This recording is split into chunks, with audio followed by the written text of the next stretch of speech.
स्वागत है सभी का द्रोणाचार्य क्लासेस के यूट्यूब चैनल पर। मैं हिमांशु कश्यप। जैसे कि आप जानते हैं कल बाल विकास की 6वीं क्लास हुई थी, जिसमें हमने बाल केंद्रित शिक्षा और प्रगामी शिक्षा के कॉन्सेप्ट के बारे में, अवधारणा के बारे में बताया था। हमने प्रैक्टिस वहाँ पे नहीं हुई थी, तो ये वीडियो हमने प्रैक्टिस के लिए बनाया हुआ है। अगर आपने वो पूरा लेक्चर लिया हुआ है तो प्रैक्टिस कीजिएगा, इससे आपका जो ज्ञान होगा वो स्थायी हो जाएगा। आप जान जाएंगे कि कैसे कैसे क्वेश्चन एग्जाम में आते हैं।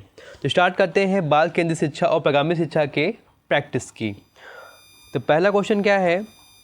पहला क्वेश्चन ये है, निम्नलिखित में कौन सा विकल्प बाल केंद्रित उपागम की विशेषता नहीं है? तो पहला क्या है, बच्चे सक्रिय भागीदार होते हैं। तो बिल्कुल सही है यहाँ पे, क्योंकि बच्चे क्या होते हैं, सक्रिय रूप से खेलते हैं, सीखते हैं। अगर बालक के साथ में अध्यापक या अध्यापक के साथ में बालक, दोनों अगर सक्रिय होंगे तभी क्या होगी, वो शिक्षा होगी, बाल केंद्रित शिक्षा होगी, है ना। ये बात होगी।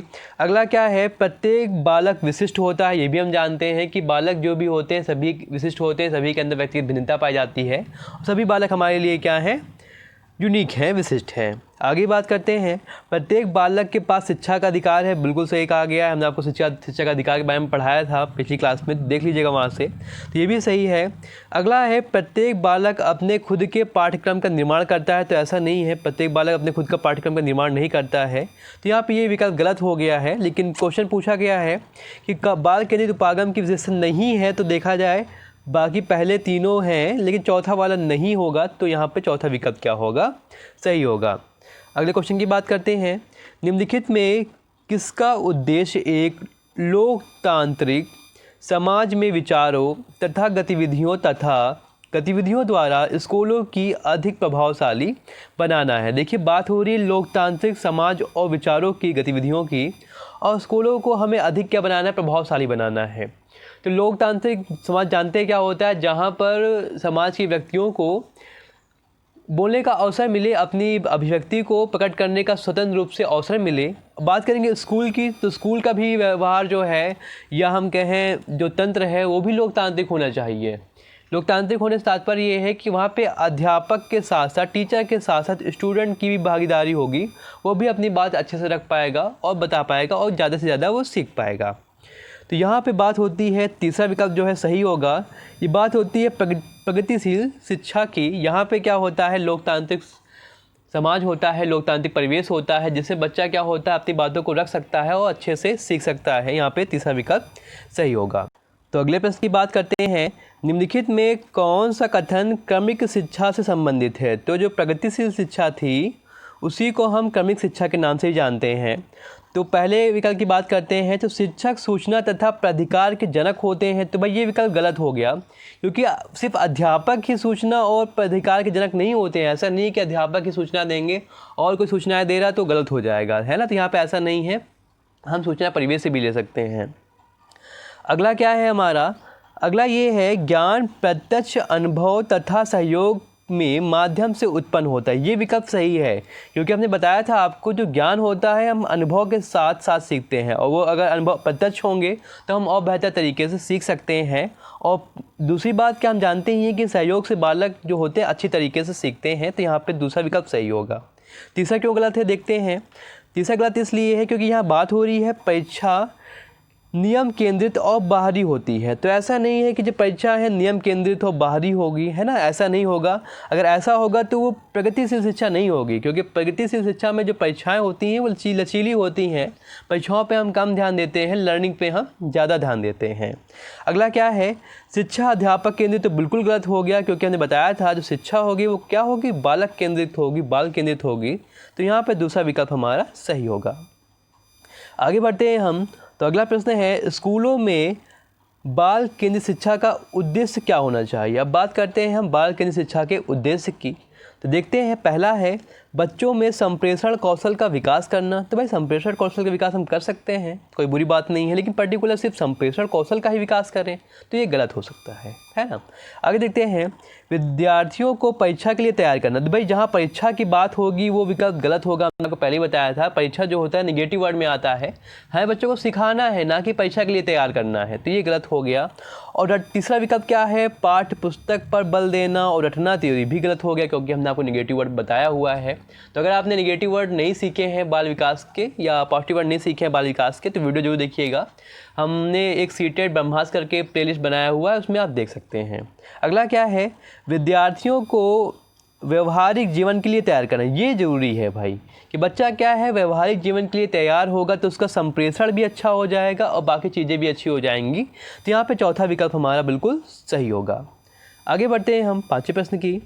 निम्नलिखित में कौन सा कारक बाल केंद्रित शिक्षा का आधार है। अब बात होती है कारक की कि कौन से कारक हैं जो बाल केंद्रित शिक्षा का आधार है, बेस है।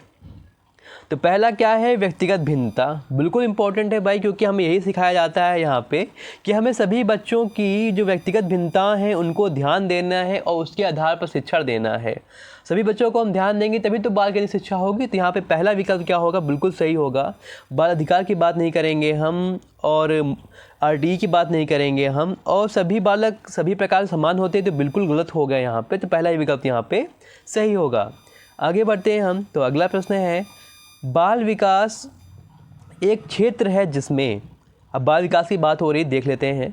तो पहला ऑप्शन है मानव मूल्यों में परिवर्तन का अध्ययन किया जाता है। तो यहाँ पे मानव मूल्यों की बात नहीं होती है, मानव मूल्य होगा तो मनोविज्ञान हो जाएगा। आगे है एक व्यक्ति के जीवन भर के व्यवहार की व्याख्या करता है। तो ऐसा भी नहीं है कि जीवन भर के व्यवहार की व्याख्या करेंगे यहाँ पर। अगला है बच्चों के व्यवहार की तुलना वयस्कों के साथ। तो भाई हमें तुलना भी नहीं करनी वयस्कों के साथ में, तो ये भी विकल्प गलत है। लेकिन अगर देखा जाए बाल विकास होता क्या है, तो चौथा विकल्प सही होगा। कैसे, क्योंकि यहाँ पर संज्ञानात्मक और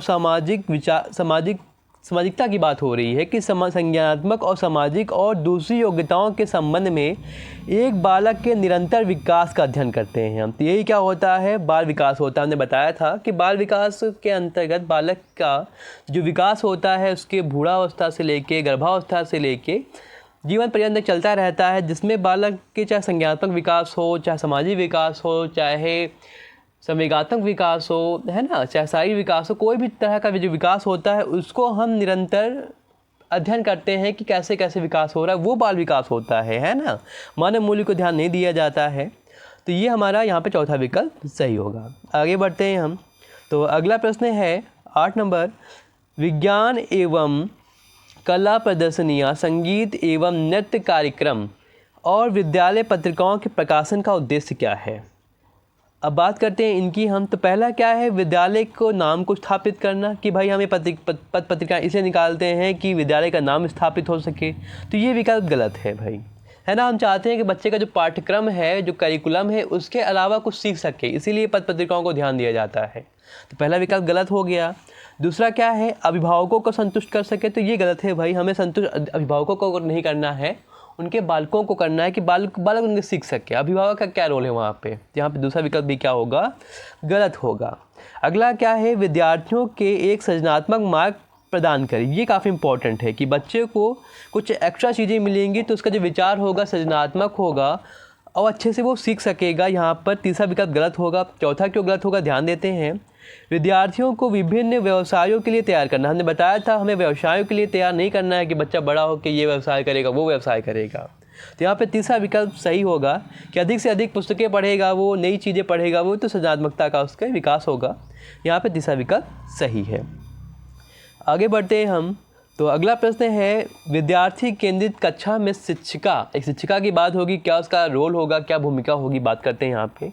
तो पहला है, अधिगम सहायता करने के लिए विद्यार्थी में अधिक अंक प्राप्त करने के लिए प्रतिस्पर्धा को प्रोत्साहित करना।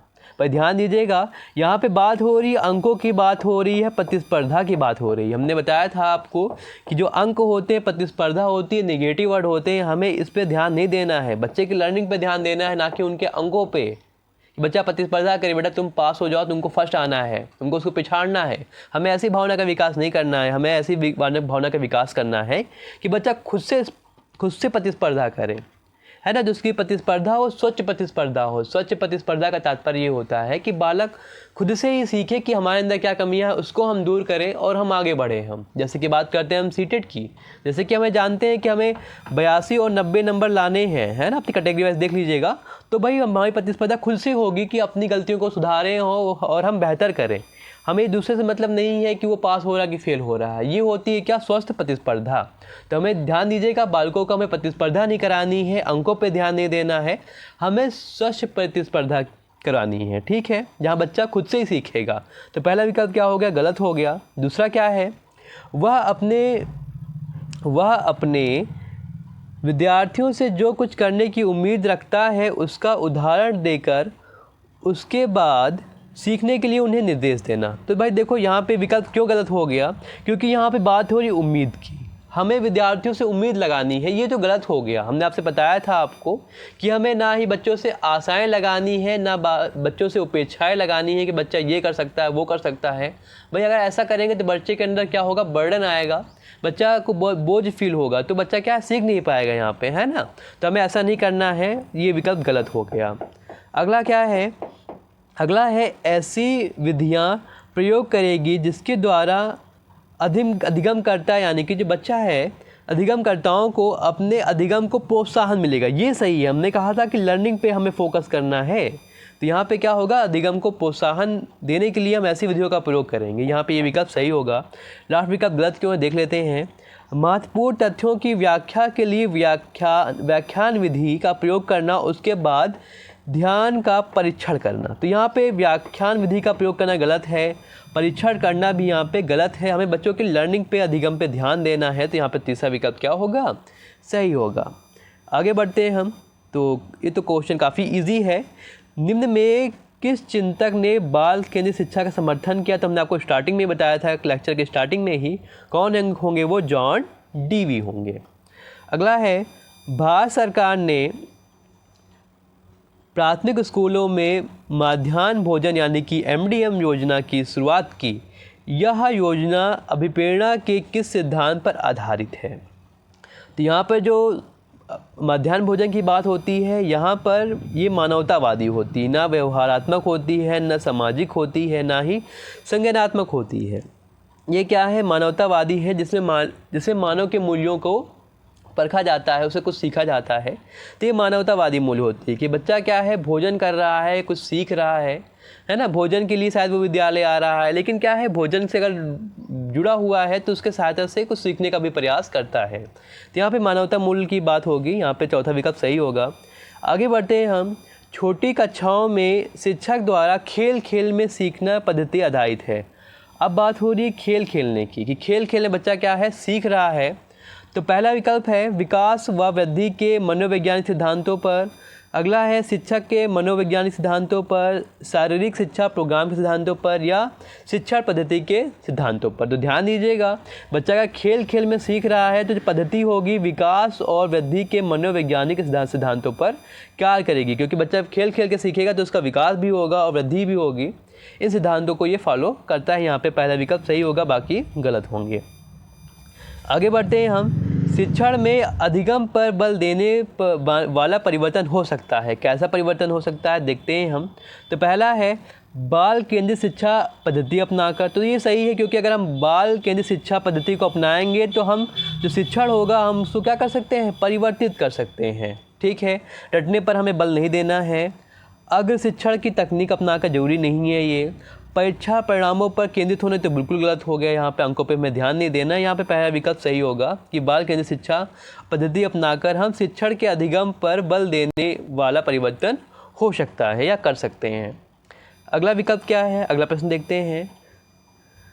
छोटे विद्यार्थियों को कक्षा में समवयस्कों के साथ अंतःक्रिया करने के लिए प्रोत्साहित करना चाहिए। इससे क्या होगा, बस शायद सुना सुना लग रहा है। पहला है ऑप्शन, वे एक दूसरे के प्रश्नों के उत्तर सीख सके। तो भाई बच्चा क्या है, अगर साथ में सीख रहा है, साथ प्रश्नों के उत्तर भी सीख सकता है। लेकिन यहाँ पे गलत ये हो गया, क्योंकि पर्टिकुलर सिर्फ प्रश्नों के उत्तर सीख ही पाएगा वो, और कुछ नहीं सीख पाएगा। वहाँ बच्चे का समाजीकरण भी होगा। तो यहाँ पे ये विकल्प गलत हो गया। अगला क्या है, पाठ्यक्रम को बहुत जल्दी पूरा किया जा सकेगा। तो ये गलत है कि बच्चा आपस में सीखेगा तो पाठ्यक्रम जल्दी पूरा हो जाएगा, ऐसा भी नहीं है। वे पढ़ने के दौरान सामाजिक कौशल सीख सकते हैं, ये इम्पॉर्टेंट है, क्योंकि यहाँ पे सभी चीज़ों को ध्यान दिया गया है ना। सामाजिक कौशल के अंतर्गत सभी चीज़ें आ जाएंगी। तो यहाँ पे तीसरा विकल्प सही हो सकता है। चौथा गलत क्यों है, देखते हैं। शिक्षक कक्षा कक्ष को बेहतर तरीके से नियंत्रित कर सके, तो नियंत्रण करना गलत हो जाएगा यहाँ पे तीसरा विकल्प क्या होगा, सही होगा। आगे बढ़ते हैं हम। 15वां प्रश्न क्या है, जब एक निर्योग्य बच्चा पहली बार विद्यालय आता है तो शिक्षक को क्या करना चाहिए। भाई ध्यान दीजिएगा, बच्चा क्या है, निर्योग्य बच्चा है। तो पहला है, बच्चे की निर्योग्यता के अनुसार उसे विशेष विद्यालय में भेजने का प्रस्ताव देना चाहिए। ये गलत है, ये क्वेश्चन तो समावेशी का है, लेकिन देख लेते हैं हम। तो हमें भाई निर्योग्य बच्चा हो चाहे किसी प्रकार का असामान्य बच्चा हो, हमें सामान्य बालकों के साथ पढ़ाना, उसको अलग नहीं करना है। तो इसलिए ये क्वेश्चन क्या हो गया, गलत हो गया। अगला है, उसे अन्य विद्यार्थियों से अलग करना चाहिए। बिल्कुल गलत है, हमने बताया आपको एक साथ पढ़ाना है। अगला क्या है, सहकारी योजना विकसित करने के लिए बच्चे के माता पिता के साथ चर्चा करना चाहिए। ये विकल्प सही है कि हम जानेंगे कि बच्चे को कैसे तरीके से पढ़ाया जाए, उनके माता पिता से चर्चा करेंगे कि क्या कमियां हैं, कैसे बच्चा सीख रहा है, कैसे नहीं सीख पा रहा है। तो हम उनके माता पिता से चर्चा करेंगे और इस पर हम ध्यान देंगे। पर इस परीक्षा तो हमें करानी नहीं, इससे कोई मतलब ही नहीं है। यहाँ पर तीसरा विकल्प क्या है, बिल्कुल सही है। आगे बढ़ते हैं हम। तो अगला प्रश्न है, कुछ इंपॉर्टेंट क्वेश्चन होंगे जो एग्ज़ाम में आए हुए हैं, ध्यान दीजिएगा। पहला है, छात्र केंद्रित शिक्षा की विशेषता के बारे में बताना है। तो पहला है, केवल पाठ्य पुस्तकों पर निर्भर होना। तो देखिएगा, हमने बताया था आपको कि जहाँ पे केवल शब्द आता है वो निगेटिव शब्द होता है। तो अगर केवल आता है तो वो आप विकल्प को काट देंगे, ठीक है। ये तो ट्रिक की बात होगी, लेकिन अब पढ़ लेते हैं ऑप्शन को हम। तो बोला है केवल पाठ्य पुस्तकों पर निर्भर होना, तो सिर्फ पाठ्य पुस्तक पर निर्भर होकर हम बाल केंद्रित शिक्षा नहीं दे सकते, आप जानते हैं। तो यह विकल्प क्या हो गया, गलत हो गया। अगला है, बच्चों के अनुभवों को प्रमुखता देना। ये इंपॉर्टेंट है भाई, हम बच्चे के जो अनुभव होंगे उनको हम प्रायोरिटी देंगे, उनके बारे में सोचेंगे, फिर उसके आधार पर शिक्षण करेंगे। तो यहाँ पर ये विकल्प सही हो जाएगा।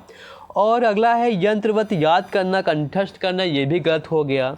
योग्यता के आधार पर विद्यार्थियों को नामांकन करना, वर्गीकरण करना। ये वर्गीकरण करना, नामांकन करना तो सही है, लेकिन वर्गीकरण करना क्या हो गया, गलत हो गया। वैसे नामांकन भी गलत हो गया कि बच्चों को हमने लेबलिंग कराएं कि बच्चा वो फर्स्ट है, वो सेकंड है, वो थर्ड है ना, ये अच्छे बच्चे हैं, बुरे बच्चे हैं। तो हमें ऐसा नहीं करना है, बच्चों के अनुभवों को हमें प्रमुखता देनी है। यहाँ पर दूसरा विकल्प सही होगा। आगे बढ़ते हैं हम। क्वेश्चन ये RTE का है, ध्यान दीजिएगा। शिक्षा का अधिकार अधिनियम 2009 में उल्लेख की गई समावेशी शिक्षा की अवधारणा निम्नलिखित में किस पर आधारित है। ध्यान दीजिएगा, RTE की बात हो रही है। तो RTE जो है व्यवहारवादी सिद्धांत पर आधारित नहीं है। दूसरा क्या है, अशक्त बच्चों के प्रति सहानुभूतिक अभिव्यक्ति। देखिए, सहानुभूतिक अभिव्यक्ति नहीं होनी चाहिए। अगर सहानुभूतिक अभिव्यक्ति होगी तो क्या होगा, बच्चे के अंदर हीन भावना आएगी कि भाई हमारा पैर कमज़ोर है तो सर हमको लेने आते हैं, छोड़ने आते हैं, बच्चों को बुलाते हैं, है ना। तो हमें सहानुभूतिपूर्ण व्यवहार नहीं करना है, वरना बच्चा के अंदर क्या होगा, हीन भावना आ जाएगी। तो यहाँ पर ये भी गलत हो गया। अगला क्या है, अधिकार आधारित मानवतावादी परिप्रेक्ष्य। ये इंपॉर्टेंट है कि RTE क्या सबको अधिकार देता है कि सबको निःशुल्क और अनिवार्य शिक्षा मिलेगी। इसी के आधार पर मानवतावादी परिप्रेक्ष्य के आधार पर काम करता है। तो तीसरा विकल्प सही होगा। चौथा गलत क्यों है, देख लेते हैं। मुख्यतः व्यावसायिक शिक्षा उपलब्ध कराकर अशक्त बच्चों को मुख्यधारा से जोड़ना है। तो हमें ऐसा नहीं है कि बच्चों को व्यावसायिक शिक्षा ही देनी है। तो ये भी विकल्प गलत हो गया, यहाँ पर तीसरा वाला ही सही होगा।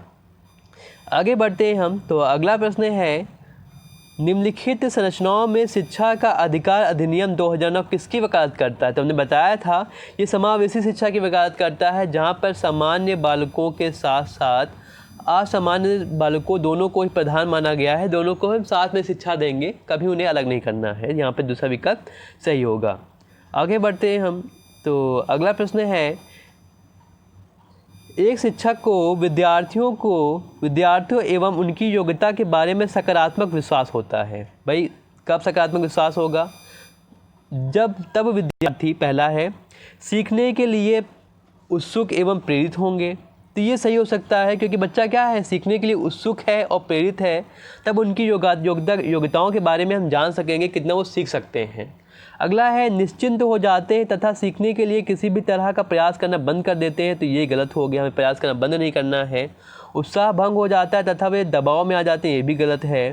किसी भी रूप से प्रभावित नहीं करते, ये भी गलत हो गया। हमारा पहला विकल्प सही होगा कि जब शिक्षक को विद्यार्थियों उनकी योग्यताओं के बारे में सकारात्मक विश्वास होता है, तब विद्यार्थी क्या होते हैं, सीखने के लिए उत्सुक और प्रेरित रहते हैं। कि क्या है, हम जानते हैं बच्चे के अंदर की योग्यता सीखने की है, तो वो क्या होता है, उत्सुक होता है और प्रेरित होता है। अगर वो उसके अंदर सकारात्मक विश्वास नहीं हो पाएगा अध्यापक के अंदर कि बच्चा नहीं सीख सकता है, तो क्या होगा, उस समय बच्चा प्रेरित नहीं होगा। यहाँ पहला विकल्प सही होगा। आगे बढ़ते हैं हम। तो अगला प्रश्न है, प्रगतिशील शिक्षा में बच्चों को किस तरह से देखा जाता है। तो ध्यान देते हैं हम।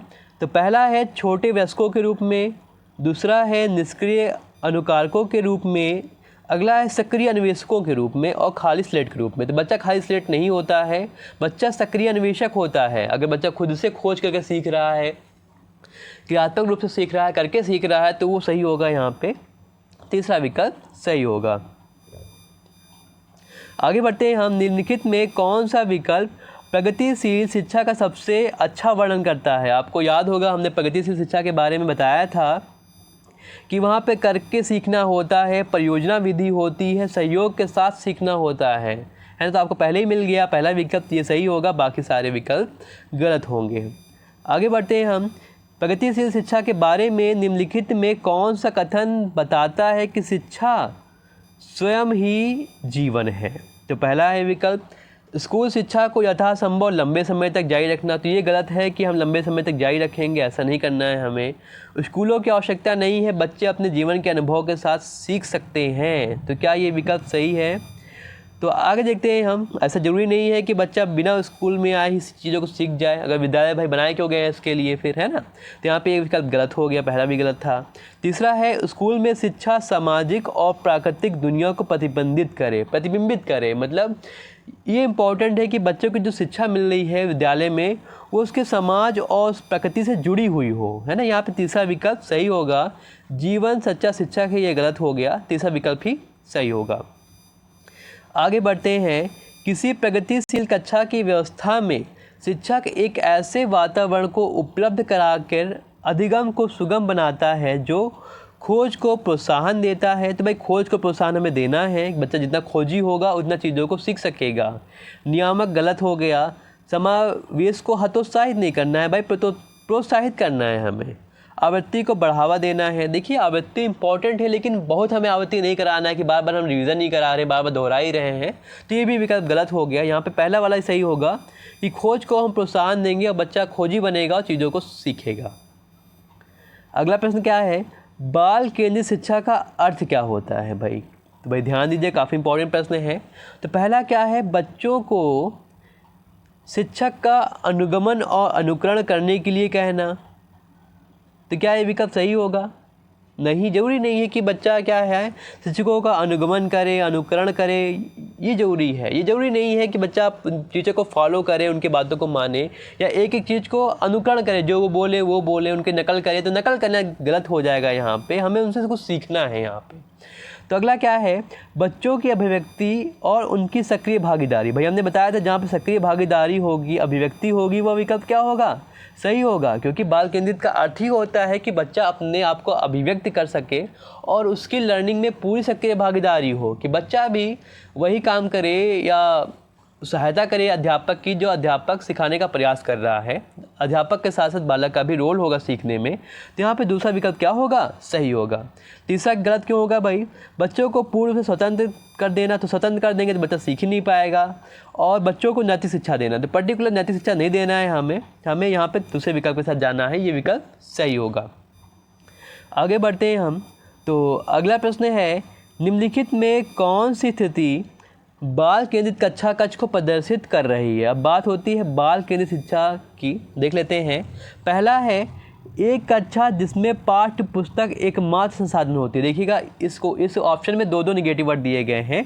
पहला तो पाठ्य पुस्तक और दूसरा एकमात्र। तो कोई भी चित्र एकमात्र संसाधन नहीं होती है कि इसी के द्वारा हम सीख सकते हैं, है ना। तो पाठ्य पुस्तक पे बल देना ही नहीं है और एकमात्र संसाधन ये नहीं है। तो ये विकल्प क्या होगा, गलत होगा। अगला क्या है, अगला है, एक कक्षा जिसमें विद्यार्थी समूहों में बैठे हों। भाई बात हो रही समूहों की, तो यहाँ पे विकल्प सही हो सकता है।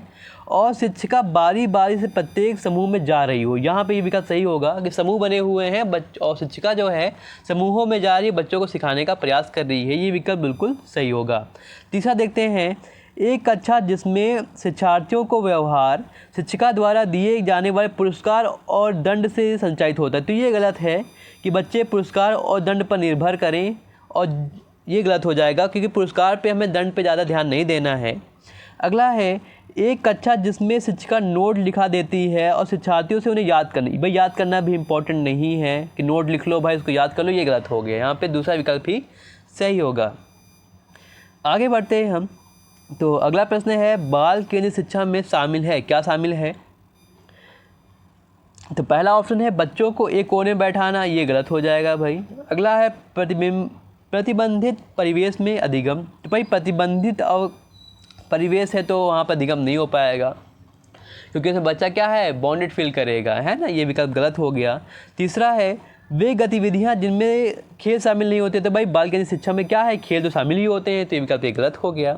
अगला है बच्चों के हस्तपरक गतिविधियों पे हमें ध्यान देना, ये विकल्प सही होगा क्योंकि बच्चा क्या है अगर क्रियाशील होगा, चीज़ों को खुद से करके सीखेगा, अपने हस्तपरक अनुभव से सीखेगा, तो विकल्प क्या होगा, सही होगा, वो बात सही होगी। तो यहाँ पे बाल केंद्रित शिक्षा होगी, यहाँ पे चौथा विकल्प सही है। आगे बढ़ते हैं हम। तो अगला प्रश्न देखते हैं। अगला प्रश्न क्या कह रहा है, सीबीएसई द्वारा अपनाए गए प्रगतिशील शिक्षा के प्रतिमान में बच्चों का समाजीकरण जिस प्रकार से किया जाता है उसकी अपेक्षा की जा सकती है। अब देखते हैं भाई क्या सीबीएसई का कैसे ये प्रगतिशील शिक्षा को समाजीकरण के रूप में देख रहे हैं। समाजीकरण की बात हो रही है यहाँ पे।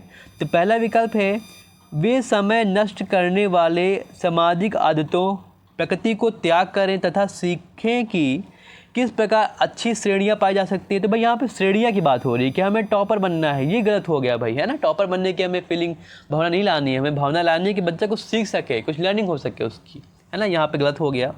वे सामूहिक कार्य में सक्रिय भागीदारिता का निर्वहन करें और सामाजिक कौशलों का विकास करें, ये काफ़ी इंपॉर्टेंट है भाई कि बच्चा क्या है सक्रिय भागीदारी का निर्वहन कर रहा है, अपने सामाजिक कौशलों को बढ़ा रहा है, सीख रहा है। तो यहाँ पे दूसरा विकल्प गलत सही होगा, बिल्कुल सही होगा।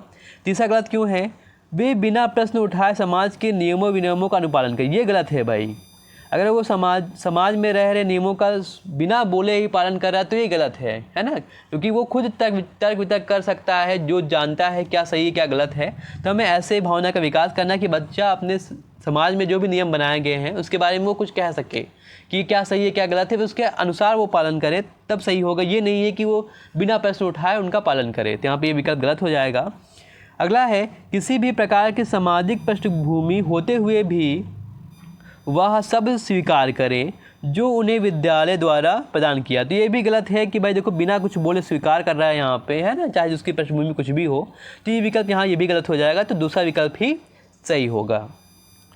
आगे बढ़ते हैं हम। तो अगला प्रश्न क्या है, प्रगतिशील शिक्षा के संदर्भ में निम्नलिखित में कौन सा कथन जॉन डीवी के अनुसार समुचित है। तो देख लेते हैं प्रगतिशील के बारे में क्या दिया गया है। तो पहला है कक्षा में प्रजातंत्र का कोई स्थान नहीं होता। तो ये गड़बड़ है भाई, क्योंकि हम जानते हैं प्रगतिशील शिक्षा वही होती है जिसमें प्रजातंत्र होता है।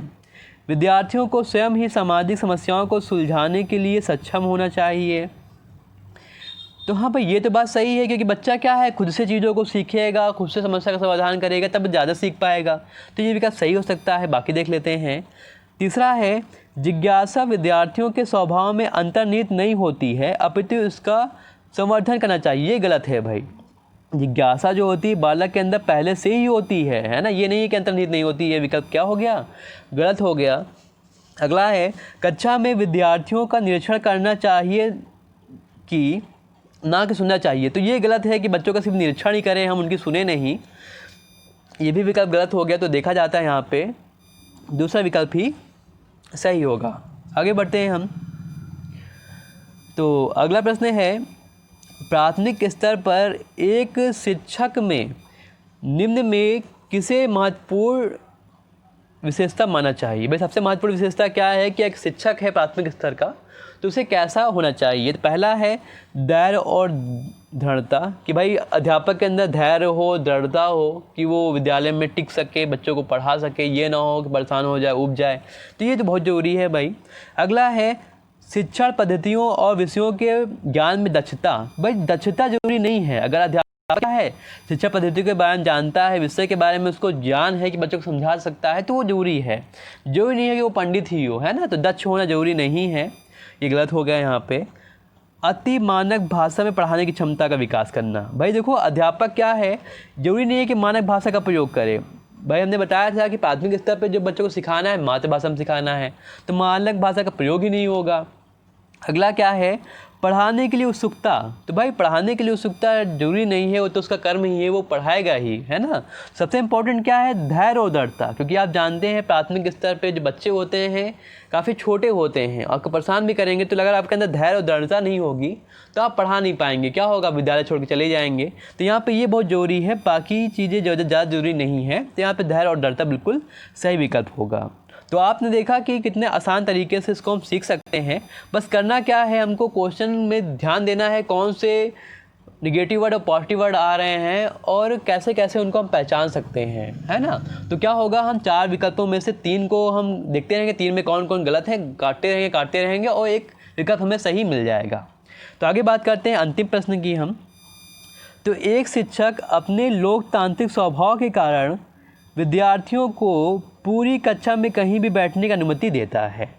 कुछ विद्यार्थी एक साथ बैठते हैं और चर्चा करते हैं और सामूहिक पठन करते हैं।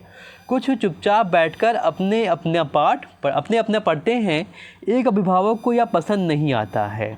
इस स्थिति से निपटने का निम्नलिखित में कौन सा तरीका सबसे बेहतर होगा, है ना। समझ में आ गया होगा क्वेश्चन आपको कि बच्चे क्या हैं, कुछ सामूहिक पठन करते हैं, कुछ अपना अकेले पढ़ते हैं। तो यहाँ पे एक अध्यापक को या एक अभिभावक को अच्छा नहीं लग रहा है, तो विकल्प को ध्यान देते हैं। तो पहला विकल्प क्या है, अभिभावकों को प्रधानाचार्य से अनुरोध करना चाहिए कि उनके बच्चे का अनुभाग बदल दें। तो ये गलत होगा भाई, है ना, क्योंकि अध्यापक की जो रणनीति होगी, तरीका है, वो सिखाने का प्रयास कर रहा है तो कुछ बेहतर ही होगा, वो कुछ सिखाएगा ही। तो यहाँ पे ये गलत हो गया कि भाई हम प्रधानाचार्य से कहें कि बच्चे का सेक्शन अलग कर दिया जाए या इसको क्लास चेंज कर दी जाए, ये विकल्प गलत हो गया। अगला क्या है, अभिभावकों को शिक्षक पर विश्वास करना चाहिए और शिक्षक के साथ समस्या पर चर्चा करना चाहिए। ये सही है, क्योंकि भाई अगर अध्यापक और शिक्षक का तालमेल बढ़िया होगा तो जान सकेगा कि शिक्षक के द्वारा कि वो कैसे सीख रहा है और क्या सीख रहा है। तो आपस में चर्चा होना काफ़ी ज़रूरी है, विश्वास भी बहुत ज़रूरी है। तो अभिभावकों को शिक्षक पर विश्वास करना चाहिए कि शिक्षक के साथ समस्या पर चर्चा करना चाहिए। अगला क्या है, अभिभावक को उस विद्यालय से अपने बच्चों को निकाल देना चाहिए। तो ये बिल्कुल गलत हो गया भाई। अभिभावकों को प्रधानाचार्य से शिक्षक की शिकायत करना भी गलत हो गया यहाँ पे। दूसरा विकल्प क्या होगा, बिल्कुल सही होगा। तो भाई ये हमारा पूरा चैप्टर आज ये कंप्लीट हो गया, प्रैक्टिस भी हो गई, है ना। तो आपने देखा कि कितनी आसान तरीके से हम बाल विकास को या अन्य विषयों को कर सकते हैं। सबसे इम्पॉर्टेंट बात होती है क्या, एक बार फिर से बात कर लेते हैं हम। सबसे इम्पॉर्टेंट बात होती है पॉजिटिव और निगेटिव वर्ड की। तो पॉजिटिव वर्ड क्या होते हैं, जिनको हम देख कर ही जान सकते हैं कि विकल्प ये हमारा सही होगा या गलत होगा, सही होगा कि नहीं सही होगा। और निगेटिव वर्ड ऐसे वर्ड होते हैं जिनको हम देख कर जान सकते हैं कि ये जो विकल्प है हमारा सही होगा मतलब कि गलत होगा, मतलब, है ना, सही मतलब नहीं होगा कि गलत होगा। तो ये कुछ वर्ड्स जो थे हमने आपको सिखाए थे पहले स्टार्टिंग में, ये आप अच्छे से इसको याद कर लीजिएगा। और दूसरी बात, पहली बात तो हमारी ये होगी कि पॉजिटिव निगेटिव वर्ड हमें तैयार करना है। दूसरी बात ये होगी, अगर 4 विकल्प दिए गए हैं तो 4 विकल्प में हमें सही नहीं ढूंढना है। सही ढूंढेंगे तो भाई मुश्किल में फंस जाएंगे। हम कोशिश करेंगे हम कि 3 विकल्पों को ढूंढें। हम पहले विकल्प को ढूंढें जो सबसे गलत है, हमने सबसे गलत विकल्प को ढूंढा, उसको काट दिया। फिर उसके बाद 3 विकल्प बचे हमारे पास, तो 3 विकल्प में देखेंगे और कौन सा गलत है, उसको हमने काट दिया। फिर हमारे पास बचे 2 विकल्प। अब 2 विकल्प में देखेंगे कौन सबसे बढ़िया होगा, कौन सबसे बेस्ट होगा, फिर वो हमारा क्या होगा, राइट आंसर होगा, है ना। ध्यान दीजिएगा, हमें सही नहीं ढूंढना है, हमें गलत ढूंढना है। गलत को काटते काटते हम सही तक पहुंच जाएंगे बहुत आसान तरीके से। आप पेडागोजी कर लेंगे, सीटेट कर लेंगे तो बहुत ही आसान है ना। कुछ भी नया नहीं है, कुछ भी कठिन नहीं है। बस आप लगातार बने रहिए, कुछ सीखते रहिए। हम चाहते हैं कि अगर आप हमसे जुड़े हुए हैं और लगातार अभी तक सीख रहे हैं, आपने 15-16 क्लास ली हुई हैं, तो आगे 72 क्लास तक कुछ ना कुछ सीखें, है ना। हम नहीं चाहते कि आप बीच में छोड़ कर जाएँ या सीख ना सकें। तो यहाँ पे काफ़ी अच्छा अवसर मिला है आपको, इसको ज़रूर आप समझने का प्रयास कीजिए और बेहतर तरीके से सीखिए। अगर हाँ, और सबसे इम्पोर्टेंट बात, अगर वीडियो आपको अच्छा लगा है तो लाइक करें। आपको कौन सा पार्ट ज़्यादा अच्छा लगा है कमेंट ज़रूर करें और इसे अधिक से अधिक शेयर करें। मिलते हैं अगले वीडियो में। आज के लिए इतना ही, धन्यवाद।